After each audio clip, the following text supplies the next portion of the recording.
Маконов Иван, 4 А класс, средней общеобразовательной школы номер 1, имени Викентия Роберта Глазко.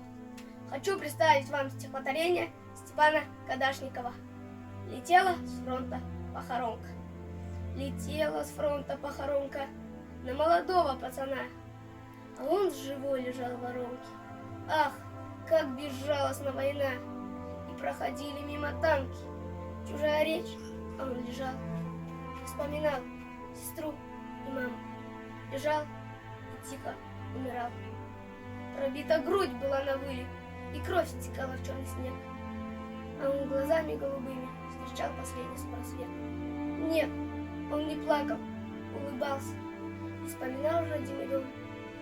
Пересилив боль, поднялся, и автомат поднял с трудом. Он в перекошенные лица горячий выплеснул свинец. Оставь эти на минуту. Войны безжалостный конец.